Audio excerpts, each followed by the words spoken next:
first we'll talk about synchronous online environments, a little bit of, what they are. So synchronous online environments enable real-time interaction among students and teachers. And they can collaborate, and apply knowledge collaboratively, to receive instruction at the same time with the instructor. For example, students and instructor can use presentations for synchronous sessions using images, videos, and activities. Also, they can participate in discussions real time using interactive whiteboards or text chats. Students are also able to see instructors thinking as instructor can demonstrate concepts or processes using desktop share. In addition, students can work as groups, on projects using breakout rooms that we'll be sharing, or instant polling and so on. So there are so many functionalities that are available in a synchronous online environment. There are several platforms that can be used for synchronous online learning, and the three most common among them are WebEx, Zoom is also used by a lot of people, and then Adobe Connect as well. But today we'll focus on WebEx because that's the platform that's used by UNCC.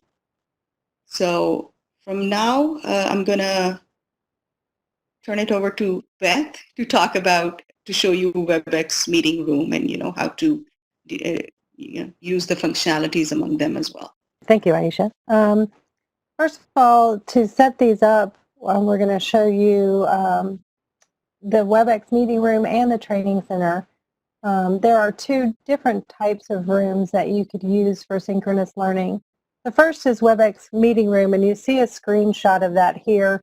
And there's a URL that you can use that stays the same all the time, and it's uncc.webex.com/meet/your username. So that URL on this slide would take you directly to my meeting room. And right now I want to share a screen with you to show you how to set that up. So your screen will change momentarily. And what will happen is you will see my screen instead of everything that you see currently. And with that change, you'll notice a green or blue bar. I think it depends on whether you're on a Mac or a PC. But you'll see a green or blue bar at the top of the screen. If you move your mouse to that bar, it drops down some options. And you can click on participants and chat to bring the participants window and the chat window back. And you can move them around the screen. And if you have dual monitors, it's nice. You can put them on the other screen so you can still see what I'm sharing. If you use this kind of feature with students, you want to give them a moment to bring those features back and settle themselves. So once you're settled, this is, if you go to uncc.webex.com up here and log in with your UNCC credentials, it will get you to this page. And you can see there's my office, that same URL that was on the slide. You can copy and paste this link and put it in Canvas or put it in your email signature. And you could come to this page and join this link at any time. If you click this more ways to join, it's going to give you the phone number and meeting room number if people need to call into this room if you're using it. But the meeting center is a pared down version. It doesn't have as much interactivity as the training center. To set up a training center, you could click down over here and go to WebEx training. And I'm going to tell you what the features differences are in a moment. If you come here, you could click schedule a training and give it a topic, and you can mute attendees upon entry. So that way you're not hearing a lot of background noise. If you have multiple classes, you could set them up with recurring sessions. And there's some other features that you could add, such as if you wanted to add some material like a PowerPoint or a file that you wanted them to work on, you could add it here. And when you get the email, it'll send you an email that the training has been scheduled, and it'll give you instructions to join. The other way to create a room is under Canvas. So if you go to UNCC's Canvas site and log in with your into your course. I'm just going to go into one of my courses. There is a WebEx link in Canvas courses. If it's not there, you can add it by going to the settings. And here you could do schedule or quick launch. And this is going to create a training center room and link it in with Canvas. So there's two ways to create. You could go through Canvas or you could go through unccwebex.com. So I'm going to stop sharing and come back to the slides and talk about the different features of the different rooms really fast. So like I said, the WebEx meeting rooms, you can see the screenshot here. It looks a little bit different than the room we're in currently. It has the participants, it has the chat, and it has the ability to share your screen, but it doesn't have some of the interactive features of the training center like you see below below our names of the attendees. You see a lot of these buttons down here. Those interactive features in breakout rooms are not part of WebEx meeting rooms. So it's more of a small group or one-to-one type of meeting environment. The training center, which we are in now, has a little bit more interactive features where you can do breakout rooms. You can do some interactive pieces with students. So I have a question down here in the chat. It says, two scheduling modes for the training give very different options. Can they be linked? Are you saying the web page gives you different options than scheduling it through Canvas? I don't think that you can link those, but you're right. The web page does give you more options that you can control. So if you want to use those options, you can. Then once you get the hyperlink when the room is created, you could just copy that hyperlink into Canvas, if that makes sense. So we're going to get into some best practices and strategies to use these rooms. So first of all, mute attendees upon entry so you don't have a lot of background noise. You also might want to schedule, it's not listed here, but schedule sort of an orientation time for students. So because they're just as nervous about these new environments sometimes as you are. So if you can have them log in and do some practice, click the buttons and use the features without some heavy content initially, that can be helpful. So have students connect to audio. If they have microphones and headphones, that can be very helpful. If they have headphones that have a mic closer to their mouth, that can help reduce echoes and things. So, and they can change their settings or test their settings. If you look below where all of our names are, you see a little button that says audio. If you click that button, you can get to how to call in and how to test your settings. And on the email, there's also a test WebEx room that is from WebEx that they could log in and test before they log into your link. So initially, when you come into this session, you can review how to communicate, like please raise your hand to request to speak, or when I put you in breakout rooms, there's going to be 5 minutes, then you come back, I expect you to do this. So reviewing those communication rules at the beginning of the session is also helpful. And then there's interactive features, and we're going to go over some of these now and practice them. If you see below all the list of attendees, there's these buttons, and they may look a little different depending on the computer or the browser that you're using, but one of them is a hand, and that is to raise your hand. The check and the X could be for a yes or no question. The two grayed out buttons there are for go faster or slow it down, I'm confused. And then there's the emoticons as well that can be used for different things. So we're going to try a little bit of this right now. So first of all, let's try an emoticon. You can hit the down arrow next to them to see more. So if you would choose an emoticon to tell us how you're feeling today. And really quickly, so you see how everybody's sort of answering those. And this is a nice interactive way to just sort of check in with everybody at the beginning of a session. And it says, some research says you should check in about every 5 minutes to make sure people are engaged and paying attention. Right now, what I would like to do is share my session window. So your screen is going to change again, and you're going to see what I see because I have a little more options than you do, and I want to show you those. So you see, first of all, some of you, I'm not meaning to call you out or embarrass any of you, but you see these red exclamation points by people's names. This is for people that are not currently on the WebEx browser, like they're checking their email or doing something else. So if a student has that that red exclamation point come up, you may want to check in, or you see a lot of exclamation points, you may want to check in and ask them to interact in some way. The other thing I wanted to show you here is the eraser. So once you've asked a question and everybody has gone through and answered them, and you can see the call-in users can't use these, you have to be on a computer browser to use it. And the other thing is Training Center doesn't work on an iPhone or a mobile device. Only Meeting Centers have an app, so you need to know that as well.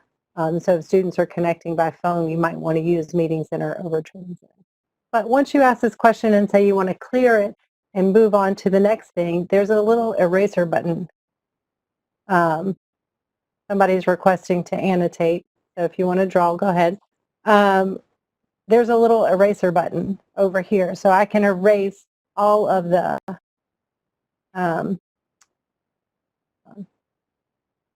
I'm going to close somebody's, you can click the eraser button and clear all the responses and move on to the next question. So I'm going to stop sharing my session window and come back and ask the next question. How many of you have experience with synchronous online learning? Use the yes or no. The check or X if you have experience or do not have experience. And you can see there's a mixture of responses. And what you could do is then call on someone and say, oh, I see you don't have experience with this. Would you like to tell us a little bit about what your experience is or is not, or what you're learning? Somebody typed in the chat, yes, that they have experience. So these are just interactive buttons that could be used. And again, like I said, I'm going to use that little erase button to erase the responses. And then the last one I'm going to show you is the raise hand. What's nice about the raise hand is that it numbers students. So you have everybody muted, and if it's muted by the system, they cannot unmute themselves. They don't have control of the mute button. So what you'd want to do is ask them to raise their hand. Only, Kelly asked, where's the erase button? Only I see it.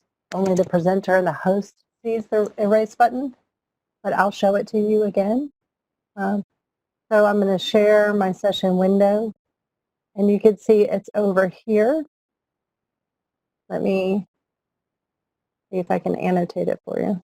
Oh, I can't annotate over here, but it's over here underneath. It looks like a little pencil eraser, and you just click that to erase responses.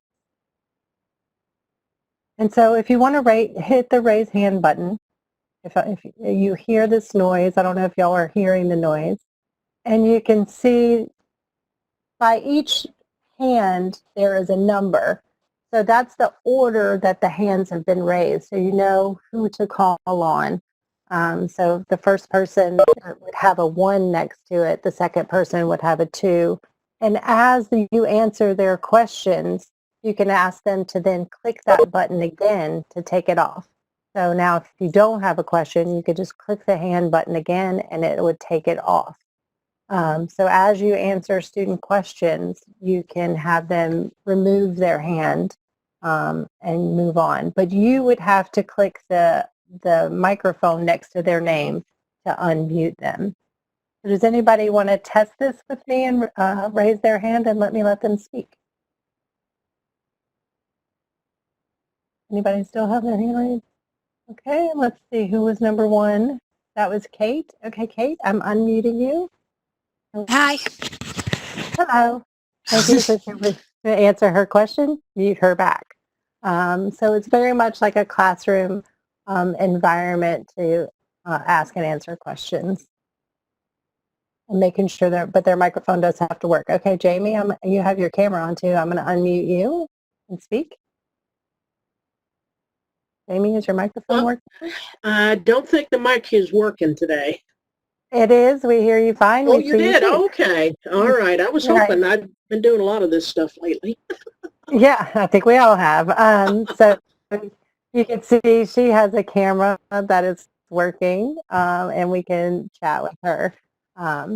So those are all the interactive features there at the bottom. And like I said, these are only in the Training Center, and the Training Center does not have an app for a mobile device. So they have to be on a laptop computer to use these features. Okay. And now I'm going to turn it over to Florence, Dr. Martin, for some other interactive features. Let me know. Are there any numbers only seen by the host or the presenters? Oh, do y'all not see the numbers next to hands? Maybe I am the only one that sees those. I can see them. Oh, you can see them? Okay, I thought everybody could. Oh, Yeah. but some people can't. Yeah, I can see the number right next to the. Oh, only the panelists. So Oh. I guess attendees can't see it, but the panelists can't. But yeah, I can see the numbers. And if you're hosting a session or have a panelist, then they can see them. Okay, the participants do not. That's good to know. Thank you. I'm changing over to Florence. And feel free to continue to chat to answer questions. Okay. Thank you, Beth. So I am going to walk you through screen share, annotating, and breakout rooms today. So here are some recommendations. Screen share is a very beneficial option. And one of the recommendation is anytime you're getting ready to share your screen, you want to have your application ready. Pull it up, rather than trying to while, your screen is shared.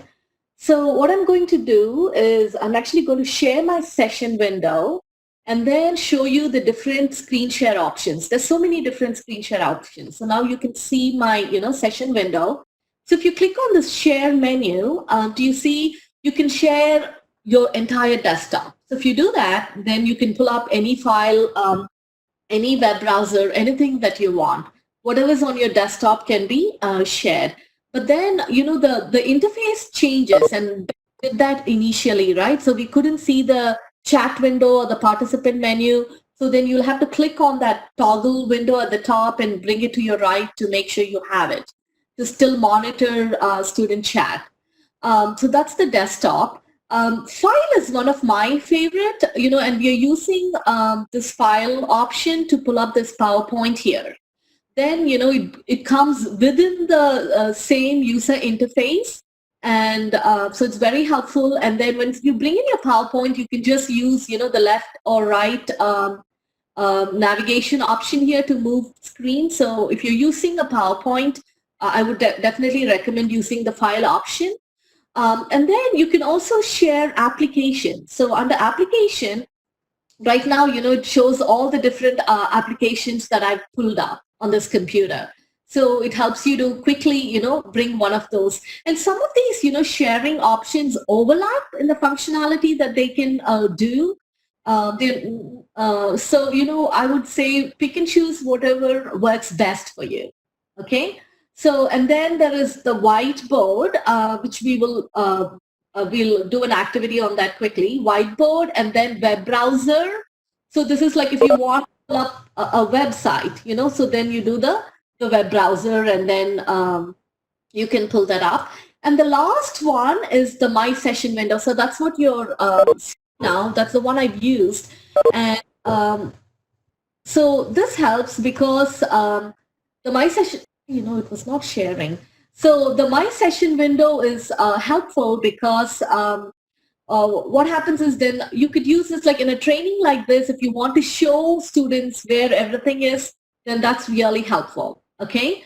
So my desktop and then file, application, whiteboard, web browser, and my session window.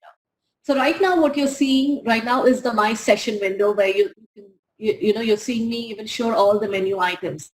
So what we're going to start with is we're going to start with the whiteboard. I'm going to stop this sharing.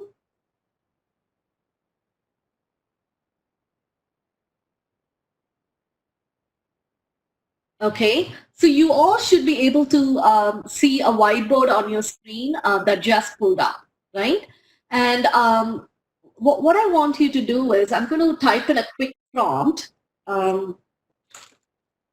Okay, instead of drawing, which is great, what are some ways in which you see yourself using synchronous online tools? So, I mean, think creatively. How can you use a whiteboard in your class?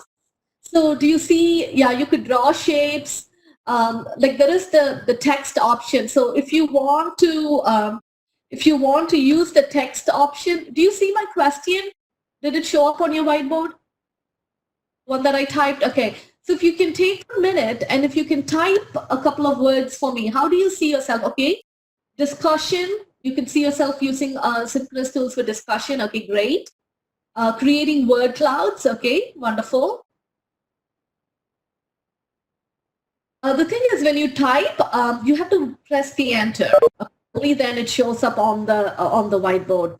Drawings and pointer, excellent. To show students, how to use SPSs, wonderful. So it's like, a collaborative space for them to write, and then, and you can create as many whiteboards you want. You can clear it up and you can, create as many as you want. So right now, we have 42 of you logged in along with the 6 panelists. So that's a pretty large size group. So if you decide to do breakout rooms, then you could put them in small groups and they still have the whiteboard functionality where they could interact with each other and brainstorm. So that's possible too. Okay, as someone said, to host an online conference. Okay, great. So those are some great options for the whiteboard.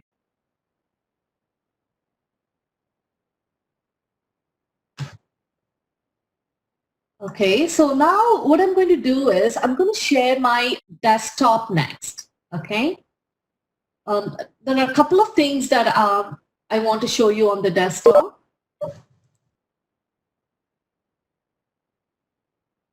Okay, so one thing that I wanted to show you was when Beth was trying to look for the earlier. Yes. Sorry to stop you, but there was a question about the whiteboard to show how you interact again. People couldn't. Oh, good. Okay, let's see. I want to see that one more time, please. Oh, sure. Okay, so how do you set it up, or how do you? And what buttons to push to type? Like somebody was having trouble figuring out how to type. Oh, it's not letting. Okay, Madhuri's question: how do I type again? It is not letting me. So let me share. Back to the whiteboard. So Madhuri, do you see the text option? You see different menus on the whiteboard at the very top. There is an arrow, there is a T, there are some line shapes, boxes, there's a pencil or a pen. So to type, you have to click on the T and then type. Okay? And if you're not able to find it, we'll stay back and we'll definitely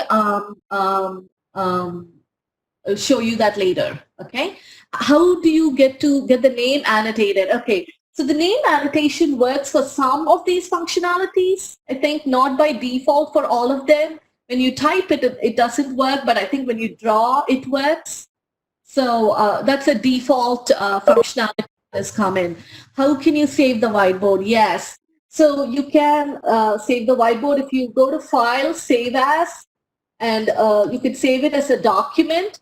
And then, it gives you that there is a UCF format, that's the standard format, and you can also save it as a PDF. Okay, let me actually pull this up when I share my desktop. If I share my desktop, then I can't show you how to, let me share my session window. Then maybe I can show you how to save it. Okay, so now you can see my session window. And so you all see the whiteboard again. And then do you see File, Save As, save the document? And then under Document, do you see how it's saving the whiteboard? And then you could save it as a PDF. So especially, or you could do it as that UCF file too, but PDF, then you can open it anywhere, and then you could put it on. So right now I can definitely save, whatever you guys wrote and putting it on my desktop, and I can pull it up, and later if I want to bring it into Canvas, I can. So does that answer? Okay, good. Okay, so I'm now going to stop the session window sharing and go to desktop sharing. So on the desktop sharing, I quickly want to show this. Beth was looking for the meetings. It's actually on the home page. So as soon as you log in on the home page, right now, this is the meeting that Beth created for us. The session that you're all in, it's right here. So I can log in, and then find it too. And then right under meetings, there's recordings. And so I can go back and, find all the meetings that I conducted recently. So the other activity I want to do now quickly is show you how to annotate. Okay. So I pulled in an article now. So I want to share this, for example. So this is an article from about 5 years ago on using Synchronous virtual classroom that I wrote with a research collaborator. And what I'm going to show you, I'm going to pull this page so you all can see. So this says how faculty use virtual classrooms. So what I'm going to have you do is, like, on the toggle window, if you go up, you see the annotate option. Okay. So click on that annotate option. Excellent. And you see how there are different functionality. I want you to allow to annotate. Hang on, let me see if I can approve all of you at the same time.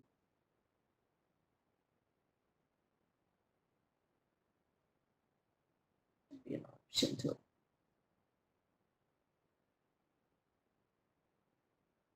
So you should be able to now annotate on this slide or on this page. So look through some of these categories. What I want you to do is take a minute and actually, hang on. If you give me a minute, I will approve all of you. Well, I'm going to give you all approval. All option. Okay. And you can look through some of the features. How can faculty use virtual classrooms? So there is for interaction. Somebody mentioned early on in the chat window, one of your goals is for interaction. Another excellent idea is to build a sense of community, right? Because you're separated by a distance, and this helps you build that sense of community. You can teach from different locations. In this case, we have to. Right? And then field experiences, you could use it to take them on different tours, virtual tours. Those are possible. And for collaboration, so we'll show you breakout rooms in a minute, how to do collaboration. You can adapt activities from your face-to-face classroom into your synchronous room. Maybe going face-to-face and asynchronous might be a big stretch. So building in this synchronous activities in between kind of builds that bridge a little bit, and then you could still do real-time lectures and activities with students. So this is another functionality, probably not for right now, but down the line you could also combine online and on-site learners. You can have students in front of you as well as online, and you could bring them together. You could do office hours or lab sessions. You could do like use it like even like a phone call. Students have call-in options; they can call in. You could have bring in people to just have presentations, and so that option is there. We already talked about office hours, professional development. So there's so many ways how faculty saw themselves using it. So in your case, I mean, I'm just demonstrating an annotation activity. But then, I wanted to go over some of the ways in which and you could use virtual classrooms. And I think there is a default way, all permissions. We actually set all permissions. If not, here is one. Go ahead and choose all of them. The thing is, you have to do it at the beginning. I think that's what happened. So do you see how I'm like? Does it let you show? No. We can't you can see I'm actually, a box pulled up with all your names on it. I have 45 or 42 of you, so it's taking me a minute. So you can select all of them and say, give them permission to annotate. That's what I was in that window. There's a couple of questions here, Florence. There's asking, can you zoom in on the document because it's a little small? Yes. And secondly, can you scroll this document while everybody's annotating? Will that move the annotations, or those are the two questions so far? So I just zoomed in like full screen. I'm in a very large resolution monitor here. So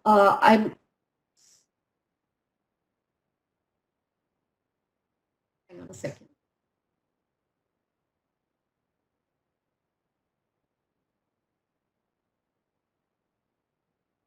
I just cleared all your, oh, you know what, I should not have cleared.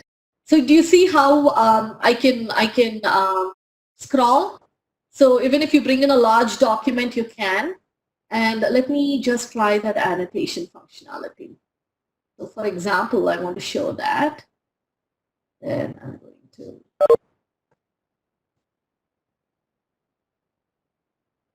What it's doing is, unless I stop the annotate, it's not letting me move my screen.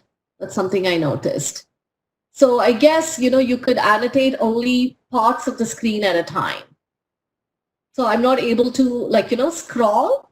So whoever asked that question, so you might have to do the annotation in parts. Okay. Question here.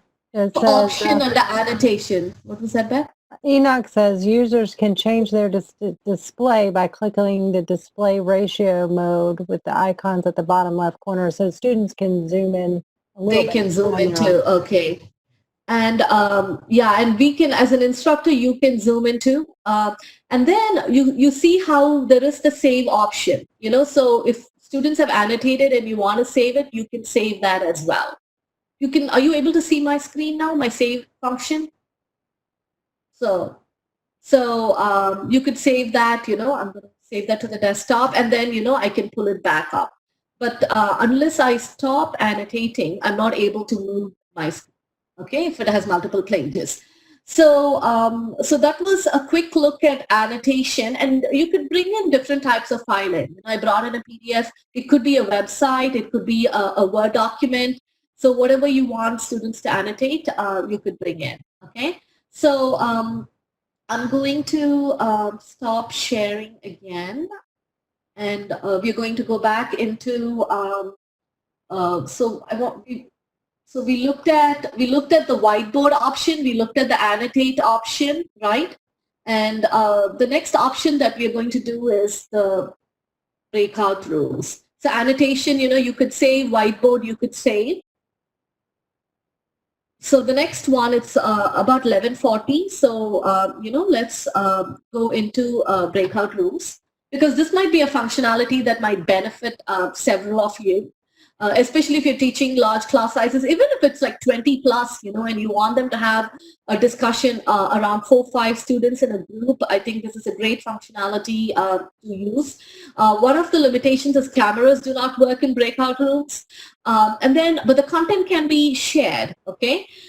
You could use some of the functionality we showed even in breakout rooms, but what we're going to do is we created some Google Docs you to use in the breakout rooms and bring it back in. And then as an instructor, you can visit all breakout rooms. Okay, you can go in and come out. So that option is there. And then there is like a timer option. You could tell for you to remind your students to come back to the main room. So we're going to show you some of that. So before I create the breakout room, I want to show you how to set this up.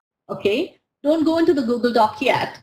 So what I want to show you is, so right now, you may not see the breakout panel on your right. So there is the drop down menu where, you could manage panels.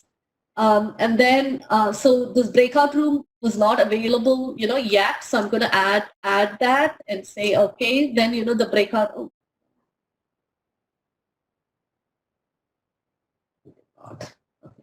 Okay, now it's added. Okay, so now the breakout panel is here. I have way too many, so I'm going to start hiding some of my panels. I think it's still hidden. So what I'm going to do, you could also get to it from here on the menu at the top. Do you see there's the breakout option? So you should now be able to see the screen I'm on, how I'm going to do this breakout session assignment. Okay, we've created 4 Google Docs, which means I'm going to put you into 4 groups. There's 37 of you right now. So by adding a session, I'm going to put you so I'm creating 4 breakout sessions. Okay. Another thing I want to point out is I could do automatically put you into groups or manually. If it's a small group, definitely you could do manually. But now in this case, since it's over 30, I'm going to do automatic. So set the number of breakout sessions to 4, set the number of attendees to, actually I'll do attendees to maybe 10. How many panelists are there? 6, maybe 11, 37. Yeah, that'll be perfect. Okay. And then as panelists and, hosts, you can move into any that you want. This doesn't quite start yet. Okay. So I've created it. So to my right, you probably see the breakout session. But I have to click on a start option to get the breakout session started. What this has done is assigned each of you into breakout rooms. So I'm actually going to start moving the panelists. So Beth, do you want to go into one? Yeah, go into one. And Aisha, if you actually, Kiran is in 2 already.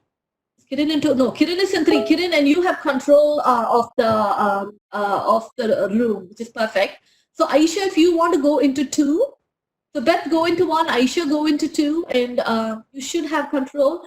Right now, Kelly has control. So Kelly, if you want to pass the control to Beth, you can. And once Beth comes in, and Mitch, you have control in breakout room 2. Do you see how the ball is right next to your name? Kiran, you can keep the control. And session 4, actually, there being a small room.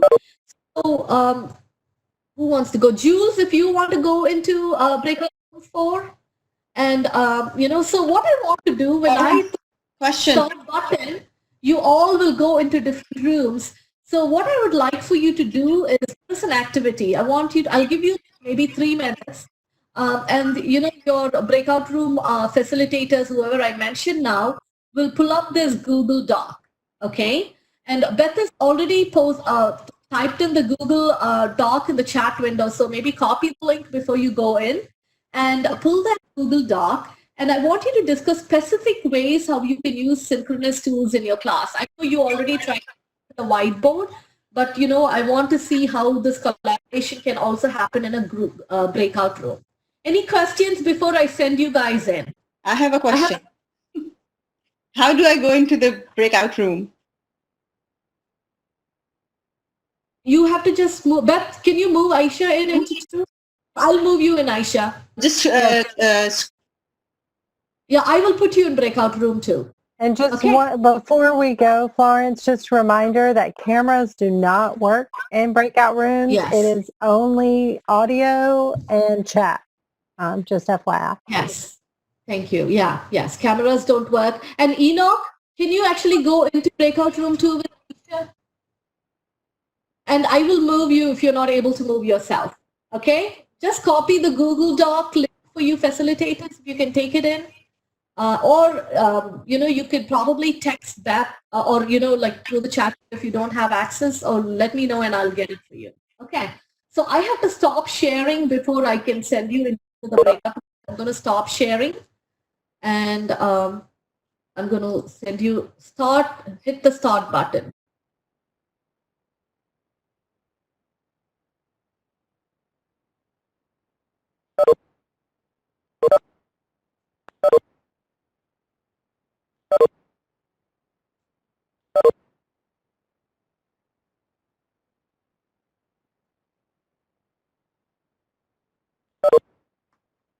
Okay, is everybody back? I think there's only one group that is still on. Give them a minute. Sorry, I must have interrupted you all in the middle of your conversation, but we're getting close to the 12 o'clock mark. And, I sent everybody a message saying, return to the breakout room. And so you still have control, and there's another option. I can end the breakout session too. So now, Beth's group, I think, which was group 1, is still in there. So I can just end it and bring them back into. There you go. Just ended it. So they should be all back in. Everybody should be back in. Okay. So what did you guys think? Was that helpful? So one thing to remind you all, when you come back into the main room, your cameras don't work. I think you get muted again. So you have to be unmuted. So I'm going to go down the list. And I know we demonstrated this in 10 minutes. I'm unmute Paul. You can again, or you know what? I'll unmute whoever wants to talk. We've hit the 12 o'clock time limit. So there was one last thing we wanted to do. I want to hear from at least one or two of you in the breakout session, who took notes. I mean, just to talk about some of the things that you summarized, different ways in which you see yourself using the breakout session, or not breakout, synchronous platform. So another strategy is having students present, right? So we're going to, assuming that you were all students today in today's workshop, we would like to hear from you. If you raise your hands, we'll go ahead and unmute you. Can we get some volunteers? Okay, Hannah, I see a check. Does that mean are you ready to talk?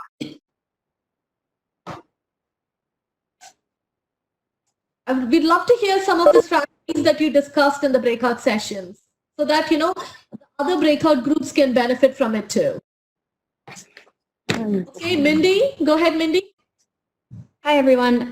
We talked about using the breakout sessions I talked about using the breakout sessions to have my students work on different parts of a case study that was presented, or potentially talk about different portions of the reading and then come back together and, share out what they had done in their small group, just like we would online. And then Kyla also talked about how she could potentially use this in an upper grades environment in K-12, helping teachers connect with students. Great. Thank you, Mindy. Can I get another volunteer? Okay, Bruce, go ahead, Bruce. Can you hear me? Yes. We discussed just feature. Can you hear me now? Yes, go ahead, Bruce. Sorry. Using the annotate feature to kind of using like a whiteboard to do problem solving. So whether it's a mathematical solving problem or some engineering or chemistry, actually had one faculty who did that. We also talked about using it as a way for in terms of project discussion. So each of the students who are doing projects, they would probably meet, the groups would meet, discuss their work, where they are, what needs to be done, and then come back kind of into the wider group to present what they discussed. Okay, thank you, Bruce. Okay, and I know the other two groups must have excellent, discussions too. What we'll do is we'll try to, put all the Google Docs together, and we will share it with CTL so that maybe, they can share it with all of you who participated today, so that you can see all the conversations that came in through the Google Doc. Okay. So one last thing before we wrap up. I know several of you have to leave for classes. We will be here. We can take few questions, but those of you who have, we understand that you have to leave. So the recording will be, shared with all of you. Good luck in your teaching. But if you need further assistance, you could reach out to either to the Center of Teaching and Learning, or you could also reach out to any one of the three of us. So there's one of the Google Docs, that I think one of the groups used. So the last thing to share again, this is another, this is the same article that I pulled in earlier. I would like to wrap up with this. So thinking about strategies, how you can use this in your own teaching. This link is there in the reference of slides of the PowerPoint, which we will also send it out. So Synchronous tools used to discuss and debate the concepts presented in asynchronous work, so it does not have to be exclusively synchronous. You could have them read them in, to talk about it. You could from different locations, which we already talked. We already mentioned that, and then facilitating that. That's the most important part of the synchronous too. In addition to the asynchronous conversation, you could do a synchronous dialogue. You could do office hours and lab sessions. You can bring in guest speakers and consultants, right? You could just send them the link, and anybody can bring it. You could bring in, and you could have them live, have a live conversation with them, with your students. You could record. That's the nice functionality. If all students cannot attend, we recorded the session today, so you will get the link, and you could send it with your colleagues or to anybody. The same way you could record it for your students. Mainly, it enhances that interaction and builds a sense of community, especially in the breakout rooms. Somebody's microphone is still on. I can hear you type. Okay, so that's where, it helps. And end of the day, it assists in various ways. So I am going to stop sharing there. And I know you probably have questions that came in. Those of you who want to stay behind and have us answer the questions, we'll be glad to do that. But if any of you have to leave, we totally understand. So maybe we'll go through the questions. Okay. I'm starting from the last one. Okay, Kelly has a question. I have a question about limiting access to a training session to a smaller group within a Canvas course. What is the best way to do that? Could you have students come into a training session at different times of the meetings? Actually, Beth, can we take a minute and, this is something we didn't show early on, to show how they can create a session within Canvas? Sure.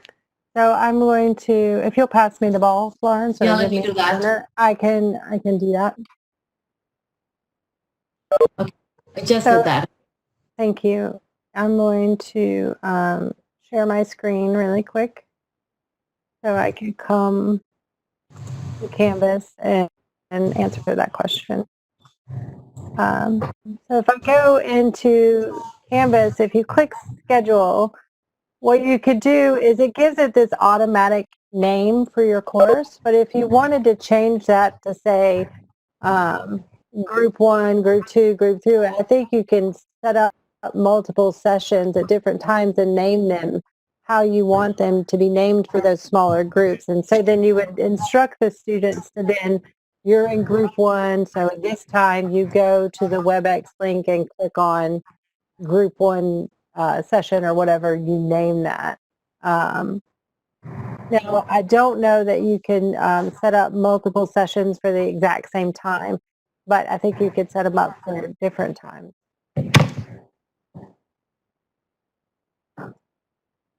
Does anybody from CTL know the answer to that? Can you do multiple sessions at the same time?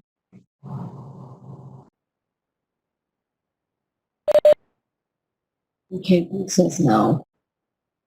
Yeah, I didn't think that was possible. But yeah, Bruce says no. So you'd have to set up group times at different times, but you could set them up. Yeah, this is Jules. The answer is no. I actually tried to do it the other day and I got an error message. Yeah. I didn't think that was possible on the same account, but you could, you'd have to set up group times, separate times for different groups. Does that answer your question, Kelly, sufficiently?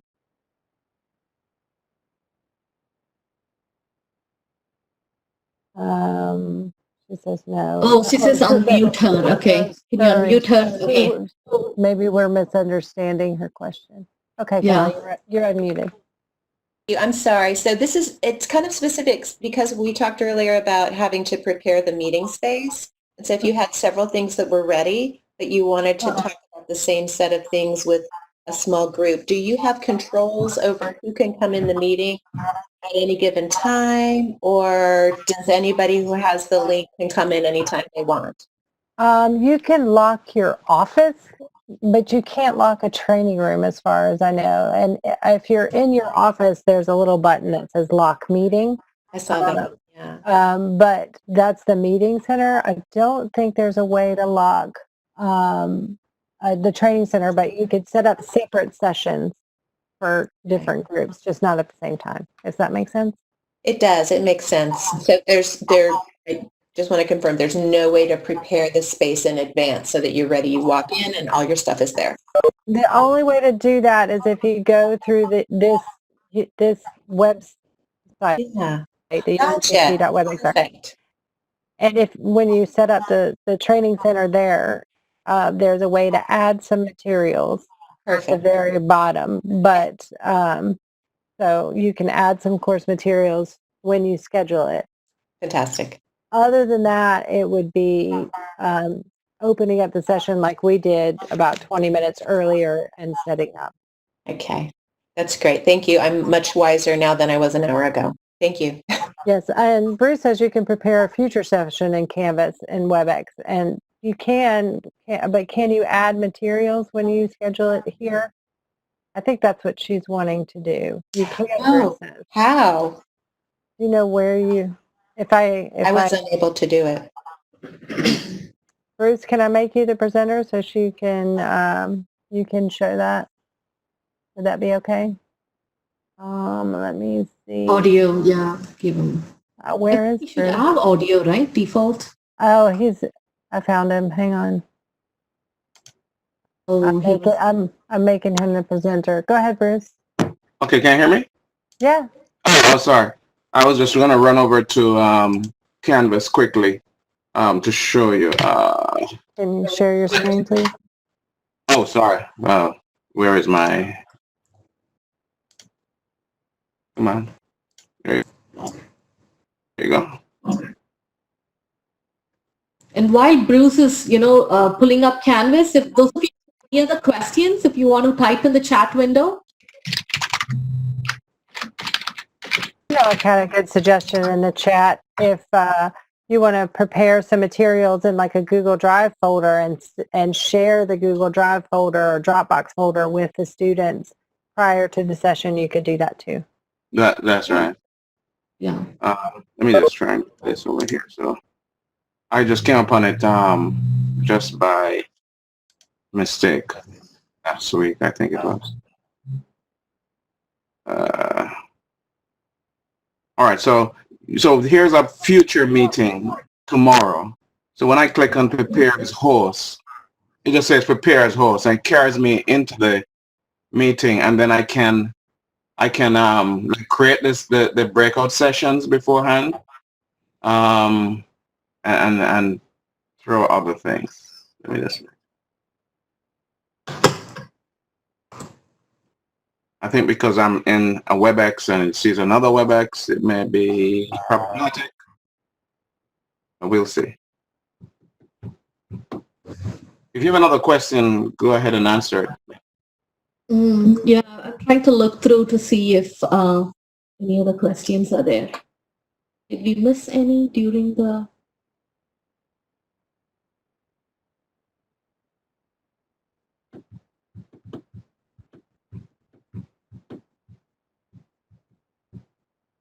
All right. I think my screen is thinking. Stop thinking. All right, I don't need this. All right, so remind me again, sorry. What was it you wanted? How to share resources for the session. Okay. Yeah, she wanted to set up some resources and stuff before the session was happening. Okay, She wanted to do so it live. let me see. I thought here. So I did file transfer, and I would say let's look for a file, a generic file.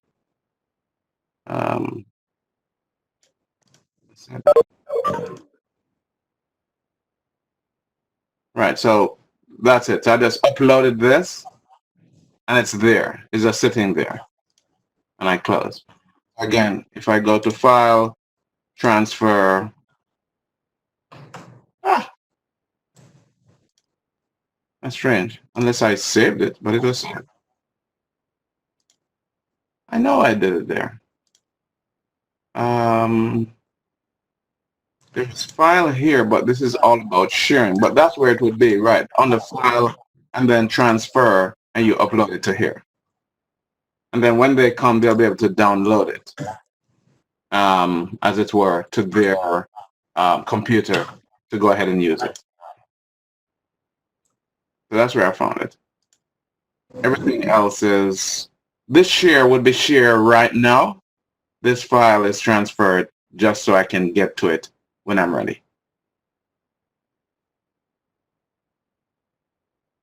Where do you find, so you transferred that file, where did it go and where do you find it again? It would be, I guess when the students come in, because I'm looking for it. Does I upload? You just make sure I uploaded it. I know I did. So probably, Bruce, maybe there is a delay, maybe? Maybe because I just put it Yeah, there. from the time you upload, to Right. sometimes, that might be it. And we can test it for you.